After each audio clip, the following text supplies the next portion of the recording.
अस्सलाम वालेकुम दोस्तों प्रोस्टेट ग्लैंड की सीरीज़ के अंदर आज हम इसके इलाज पे बात करेंगे कि ऑपरेशंस के बगैर भी क्या इलाज हो सकता है प्रोस्टेट ग्लैंड का। अगर प्रोस्टेट बढ़ गया है और क्या हम ऑपरेशन के बगैर भी इसका इलाज कर सकते हैं। तो हाँ दोस्तों, इसका बहुत सारे पेशेंट जो हमारे पास आते हैं, ख़ासकर मेरे क्लिनिक पे 80% जो पेशेंट्स हैं उनका हम ऑपरेशन के बगैर ही इलाज करते हैं और मुमकिन है, और उसको हम चैनलाइज करेंगे और आपको क्लियर करेंगे कि ऑपरेशन के बगैर प्रोस्टेट का ट्रीटमेंट कैसे किया जाता है। और इसको जो सर्जरी के लिए है वो हम नेक्स्ट वीडियो पे बात करेंगे कि कौन कौन सी सर्जरीज़ की जाती हैं। तो अब हम डिस्कस करते हैं कि फ़र्स्ट ऑफ़ ऑल कि जो प्रोस्टेट ग्लैंड है अगर बहुत ज़्यादा बड़ा हुआ नहीं है और उसके सिम्टम माइल्ड से हैं, थोड़े से सिम्टम है, बहुत ज़्यादा नहीं है, तो फ़र्स्ट ऑफ़ ऑल हम पेशेंट का कोई ऑपरेशन नहीं करते और कोई मेडिसिन भी नहीं देते। जस्ट हम उसको लाइफस्टाइल मॉडिफिकेशन सिखाते हैं। हम कहते हैं कि आप अपनी लाइफस्टाइल को मॉडिफाई करें और उसी से ही आपकी इम्प्रूवमेंट आ जाएगी। उसमें शामिल है कि हम पेशेंट की चाय और कॉफ़ी बंद कर देते हैं, बहुत ज़्यादा एक्सेसिव वाटर इनटेक बंद कर देते हैं कि पानी बहुत ज़्यादा नहीं पीना। हम पेशेंट को मना करते हैं कि जब सफ़र पे जाना है तो पेशाब करके जाएं और बहुत ज़्यादा पानी ना पिएं। रात को मगरिब के बाद पीने वाली चीज़ें बंद कर दें लेना, और सोते वक्त पानी या दूध पी के ना सोएं और सोने से पहले पेशाब करके सोएं।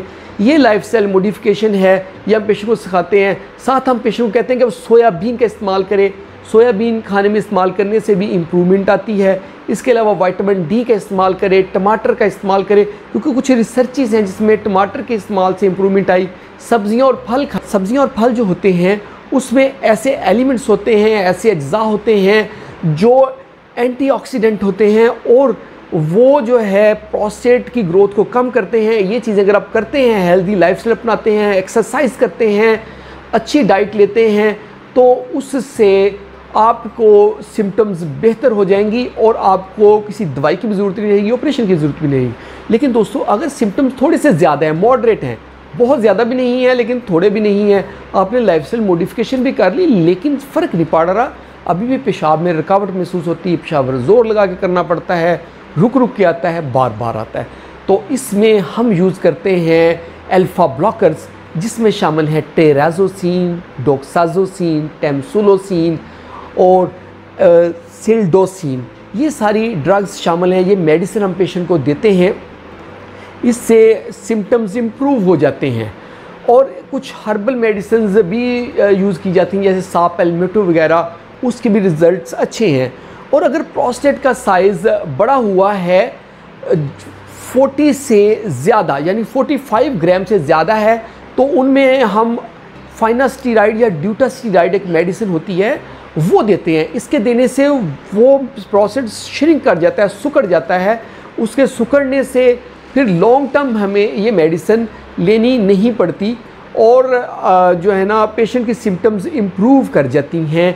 तो ये सारी मेडिसिन हम इन पेशेंट्स को देते हैं जिनको इसकी ज़रूरत होती है जब उनके सिम्टम्स इम्प्रूव नहीं कर रहे होते।